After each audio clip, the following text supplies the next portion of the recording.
Queridos hermanos en el episcopado, amados hermanos y hermanas, nos hallamos aquí reunidos junto al altar del Señor.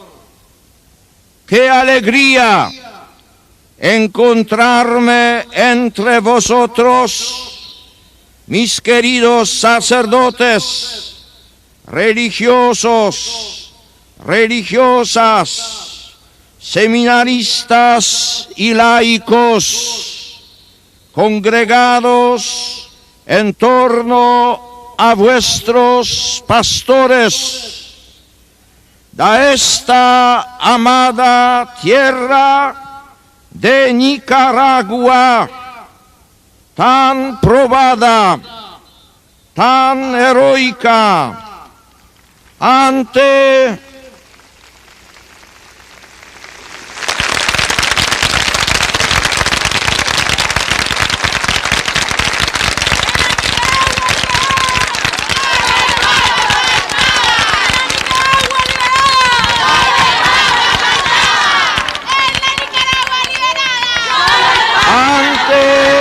las calamidades naturales que la han azotado, tan vigorosa y activa para responder a los desafíos de la historia y procurar edificar una sociedad a la medida.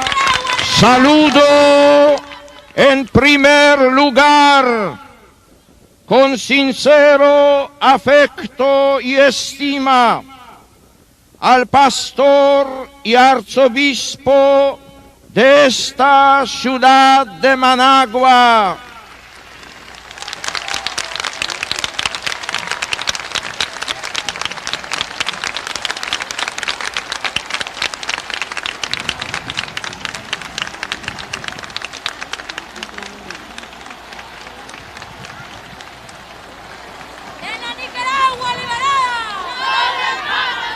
a los otros obispos, a todos y cada uno de vosotros, ancianos y jóvenes, ricos y pobres, obreros y empresarios, porque en todos vosotros está presente Jesucristo, primogénito,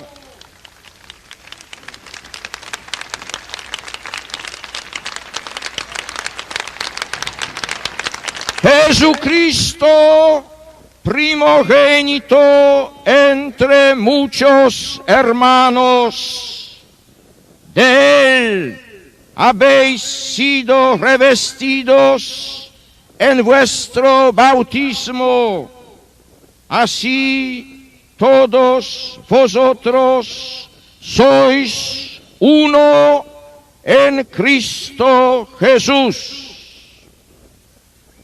Los textos bíblicos que acaban de ser proclamados en esta Eucaristía nos hablan de la unidad.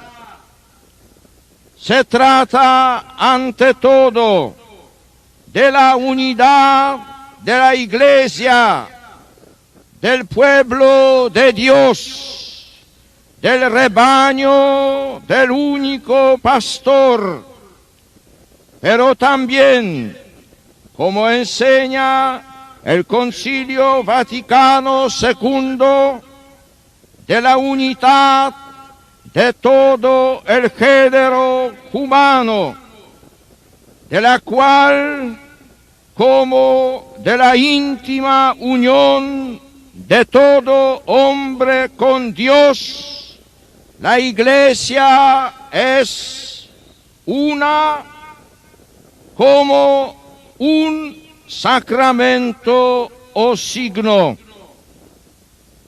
la triste herencia de la división entre los hombres provocada por el pecado de soberbia perdura a lo largo de los siglos.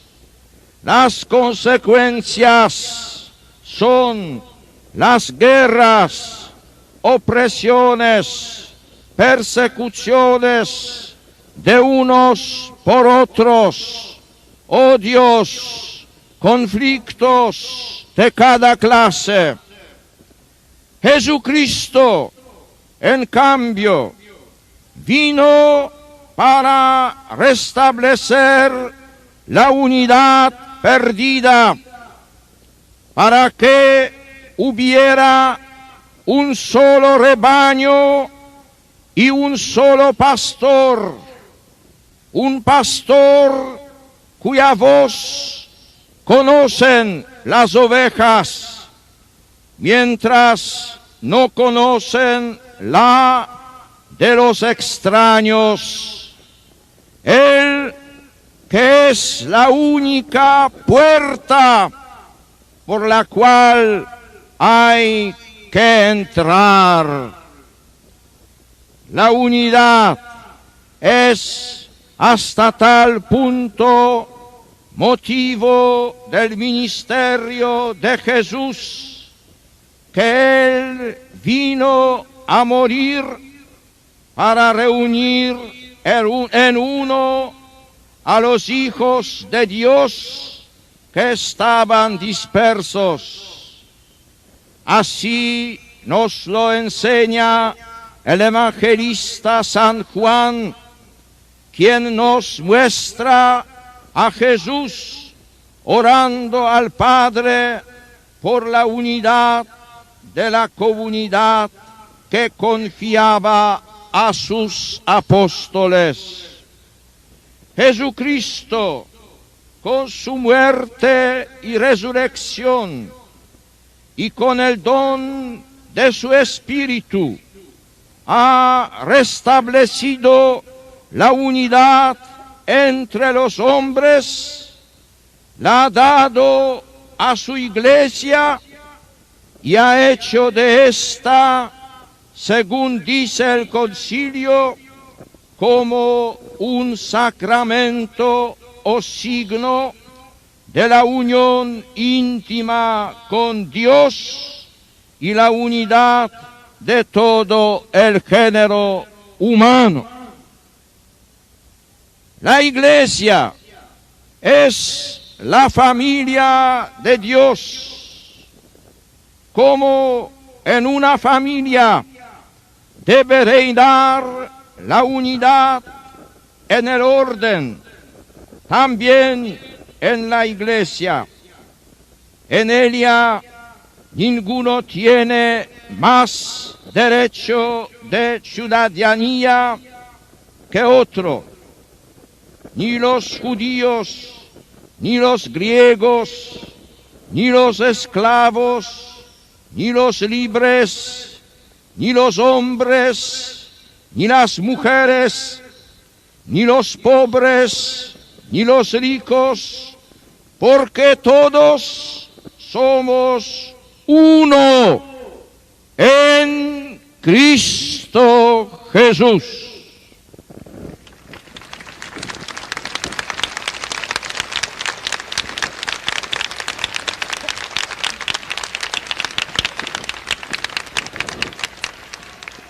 Esa unidad se funda en un solo Señor, una sola fe, un solo Dios y Padre, que está sobre todos, por todos y en todos, como dice el texto de la carta a los Efesios que acabamos de escuchar y como soléis cantar en vuestras celebraciones. Hemos de apreciar la profundidad y solidez de los fundamentos de la unidad de que disfrutamos en la Iglesia universal, en la de toda América Central y a la que debe tender indeclinablemente esta iglesia local de Nicaragua.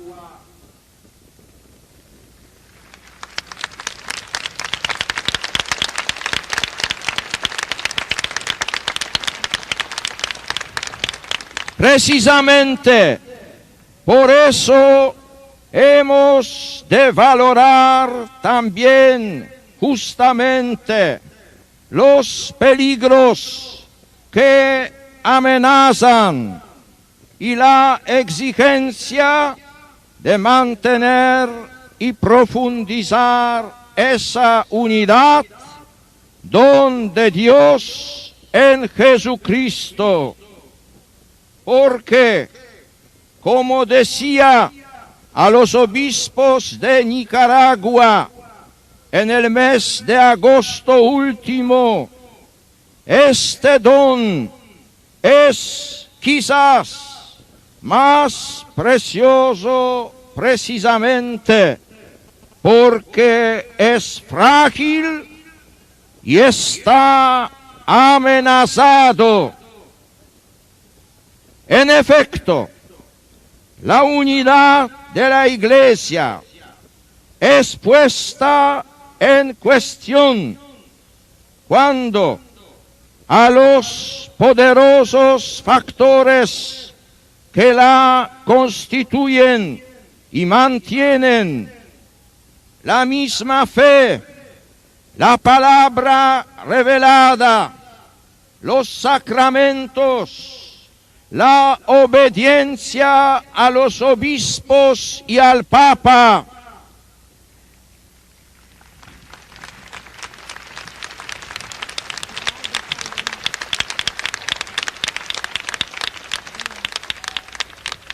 el sentido de una vocación y responsabilidad común en la tarea de Cristo en el mundo, se anteponen consideraciones terrenas, compromisos ideológicos inaceptables, opciones temporales, incluso concepciones de la Iglesia que suplantan la verdadera.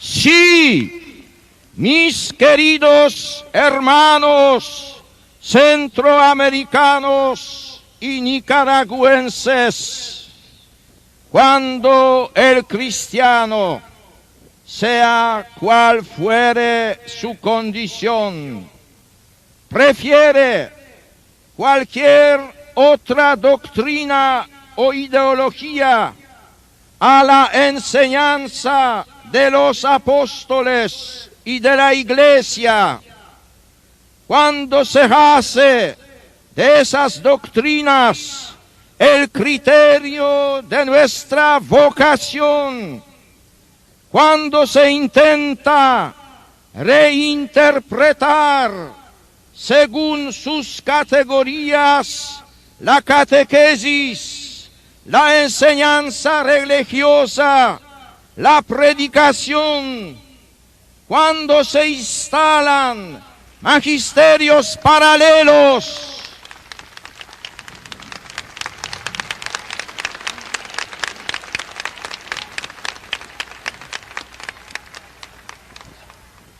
como dije en mi alocución inaugural de la Conferencia de Puebla 1979, entonces se debilita la unidad de la Iglesia se la hace más difícil el ejercicio de su misión de ser sacramento de unidad para todos los hombres.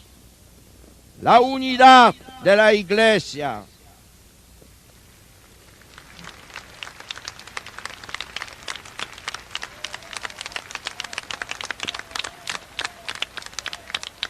La unidad de la Iglesia significa y exige silencio.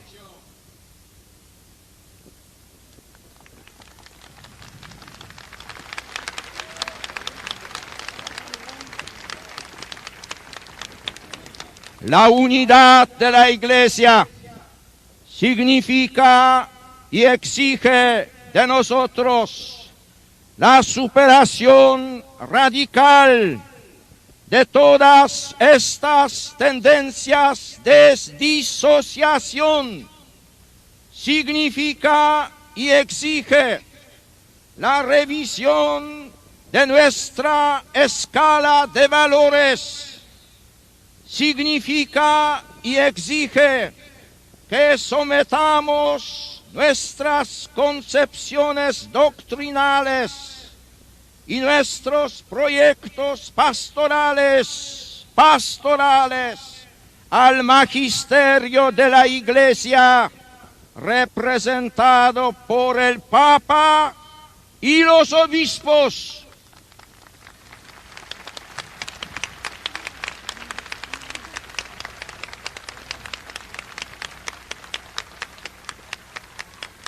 Esto se aplica también en el campo de la enseñanza social de la Iglesia, elaborada por mis predecesores y por mí mismo.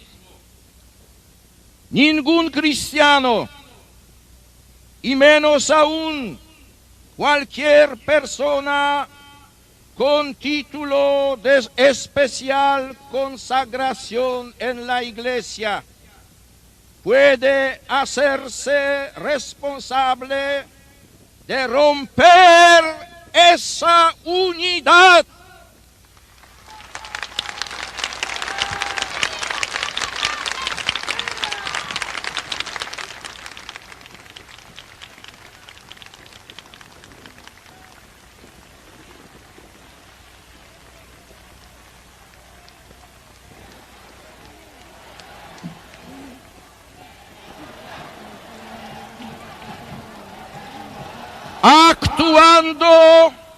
Actuando al margen o contra la voluntad de los obispos, a quienes el Espíritu Santo ha puesto para guiar la Iglesia de Dios.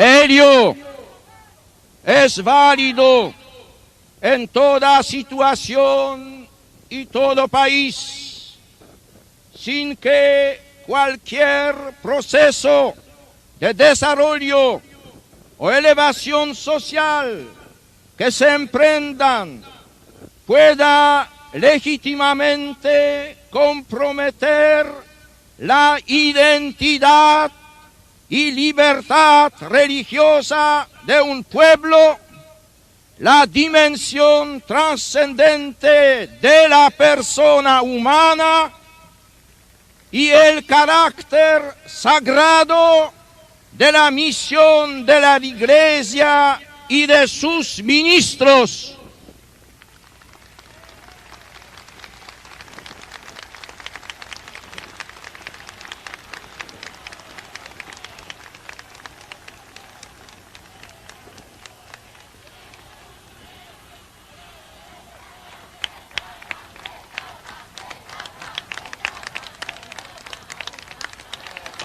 La unidad de la Iglesia es obra y don de Jesucristo.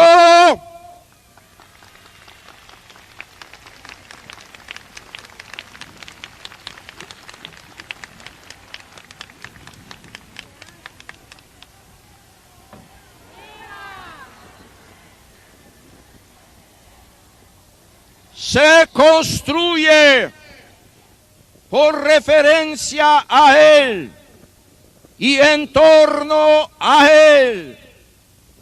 Pero Cristo ha confiado a los obispos un importantísimo ministerio de unidad en sus iglesias locales.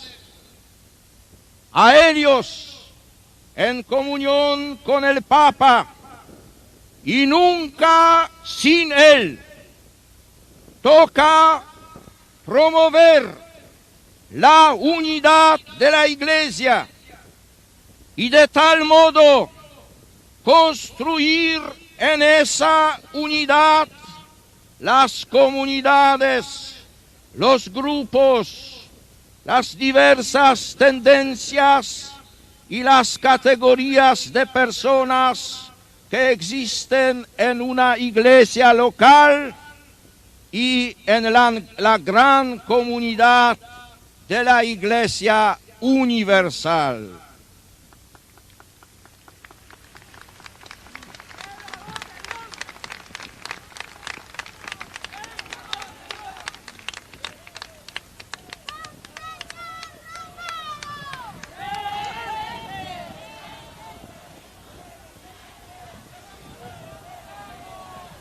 Yo os sostengo en ese esfuerzo unitario que se reforzará con vuestra próxima visita ad limina. Una prueba de la unidad de la Iglesia en un determinado lugar es el respeto a las orientaciones pastorales dadas por los obispos a su clero y fieles.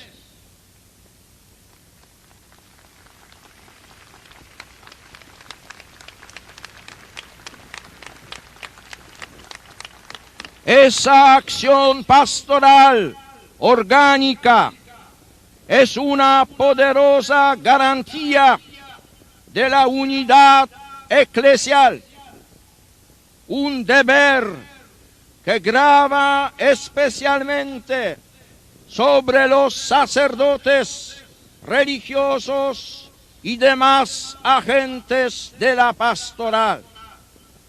Pero el deber de construir y mantener la unidad es también una responsabilidad de todos los miembros de la Iglesia, vinculados por un único bautismo en la misma profesión de fe, en la obediencia al propio obispo y fieles al sucesor de Pedro.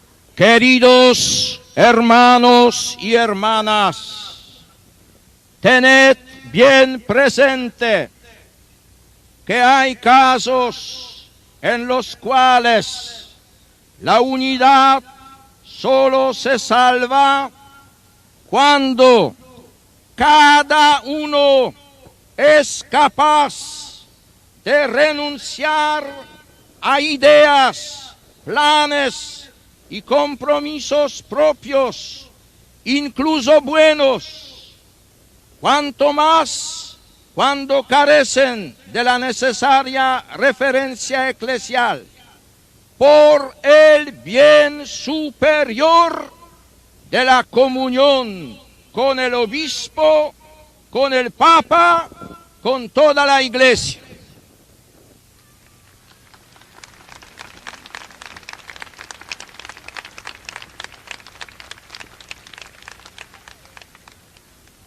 Una Iglesia dividida, en efecto, como ya decía en mi carta a vuestros obispos, no podrá cumplir su misión de sacramento, es decir, señal e instrumento de unidad en el país. Por ello, alertaba allí sobre lo absurdo y peligroso que es imaginarse como al lado, por no decir contra, de la Iglesia construida en torno al obispo, otra Iglesia concebida solo como carismática y no institucional.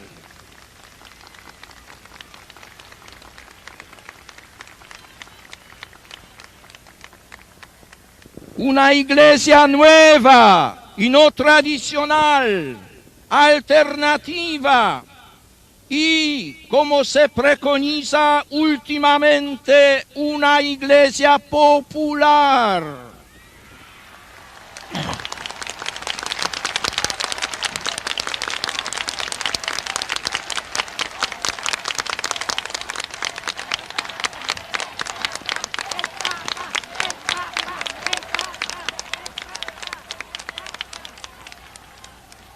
Quiero hoy reafirmar estas palabras aquí delante de vosotros. La Iglesia debe mantenerse unida para poder contrarrestar las diversas formas directas o indirectas de materialismo que su misión encuentra en el mundo. Ha de estar unida para anunciar el verdadero mensaje del Evangelio según las normas de la tradición y del magisterio, y que esté libre de deformaciones debidas a cualquier ideología humana o programa político.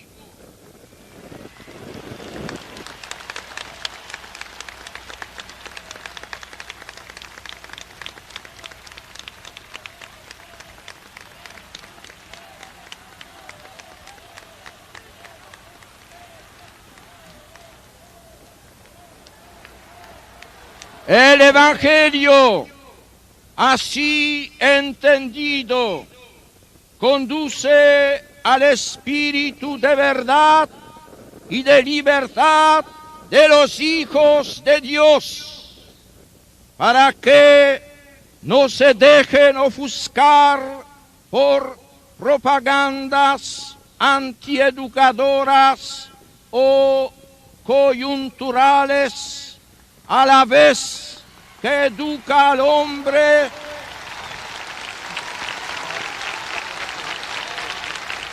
silencio.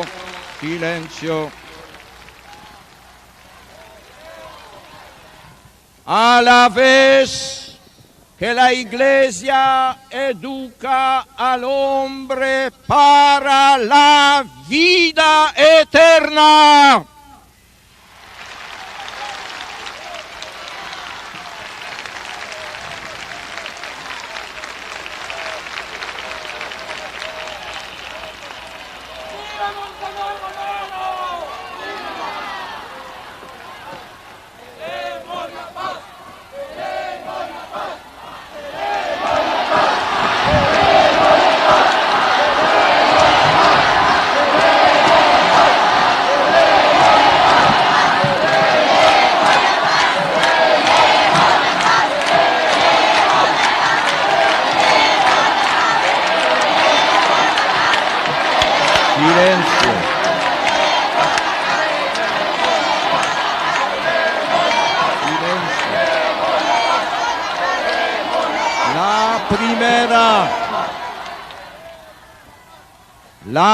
primera que quiere la paz es la Iglesia.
La Eucaristía que estamos celebrando es en sí misma signo y causa de unidad. Somos todos uno, siendo muchos los que participamos de un solo pan, que es el cuerpo de Cristo.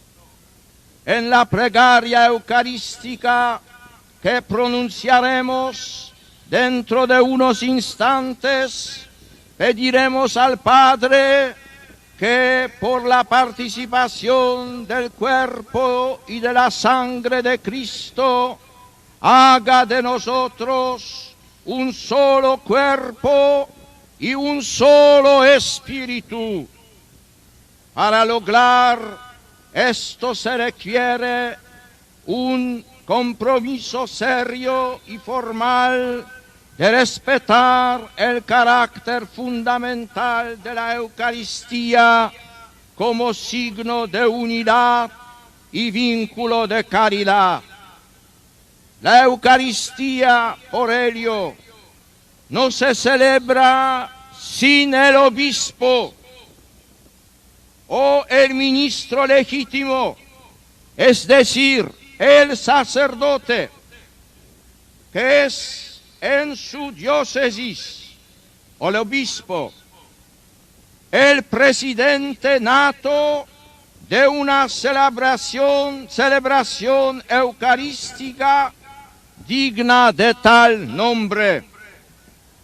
Ni si celebra adecuadamente cuando esta referencia eclesial se pierde o se pervierte porque no se respeta la estructura litúrgica de la celebración tal como ha sido establecida por mis predecesores y por mí mismo. La Eucaristía que se pone al servicio de las propias ideas y opiniones o a finalidades ajenas a ella misma, no es ya una Eucaristía de la Iglesia, no es ya una Eucaristía de la Iglesia. En lugar de unir, divide.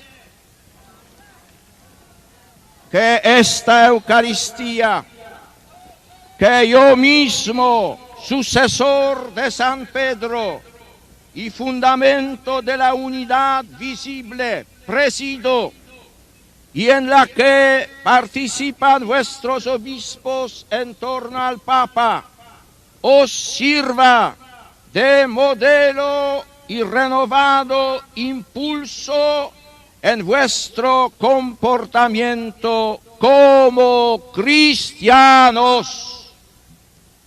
Amados sacerdotes, renovad así la unidad entre vosotros y con vuestros obispos, a fin de conservarla y acrecentarla en vuestras comunidades. Y vosotros, religiosos, estad siempre unidos a la persona y a las directrices de vuestros obispos. Sea el servicio de todos a la unidad un verdadero servicio pastoral a la grey de Jesucristo y en su nombre. Y vosotros, obispos, estad muy cercanos a vuestros sacerdotes.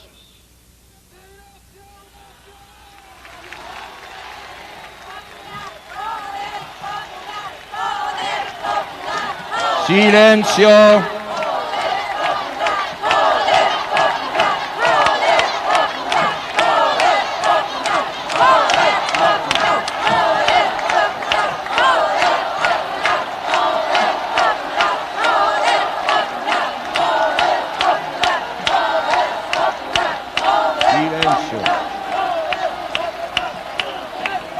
En este contexto se debe insertar igualmente el verdadero ecumenismo, o sea, el empeño por la unidad entre todos los cristianos y todas las comunidades cristianas. Una vez más os digo que esa unidad se puede fundar solamente en Jesucristo, en el único bautismo y en la común profesión de fe. La tarea de reconstruir la plena comunión entre todos los cristianos no puede tener otra referencia y otros criterios, y ha de usar siempre métodos de leal colaboración y búsqueda. No puede servir más que para dar testimonio de Jesucristo, para que el mundo crea. Otra finalidad u otro uso del empeño ecuménico no puede llevar más que a crear unidades ilusorias y en última instancia a causar nuevas divisiones. Qué penoso sería que lo que debe ayudar a reconstruir la unidad cristiana y constituye una de las prioridades pastorales de la Iglesia en este momento de la historia, se convierta por miopía de los hombres, en virtud de criterios errados, en fuente de nuevas y peores rupturas. San Pablo nos exhorta por ello, en el pasaje recién leído, a conservar la unidad del Espíritu en el vínculo de la paz. Yo os repito esta exhortación y os señalo una vez más las bases y la meta de esa unidad. Un solo cuerpo, un solo espíritu, como una es la esperanza a que habéis sido llamados. Un solo Señor, una sola fe, un solo bautismo, un solo Dios y Padre de todos, que está sobre todos, por todos y en todos.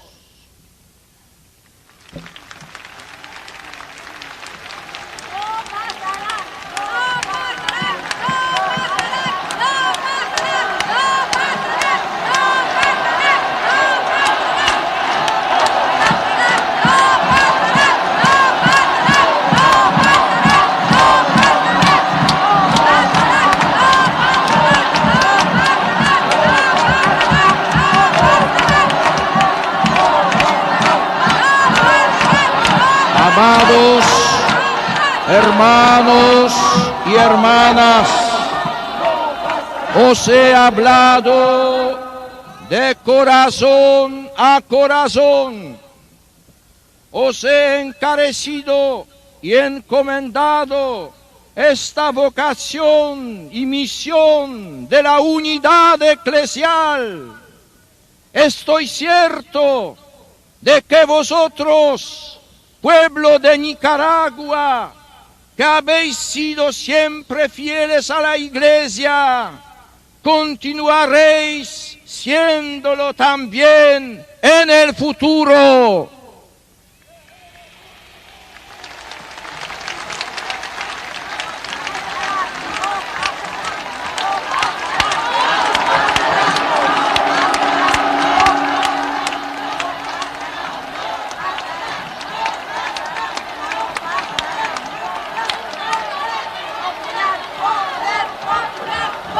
Silencio. El Papa, la Iglesia, así lo esperan de vosotros. Y esto pido a Dios para vosotros, con gran afecto y confianza, que la intercesión de María, la Purísima, como vosotros la llamáis con tan hermoso nombre, que ella, que es la patrona de Nicaragua, os ayude.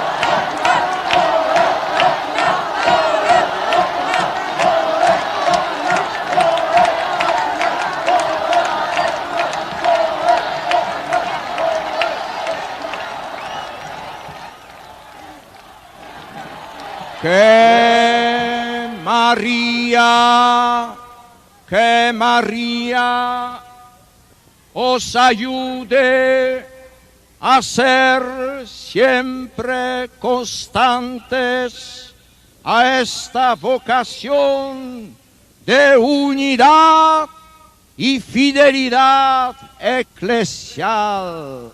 Amén.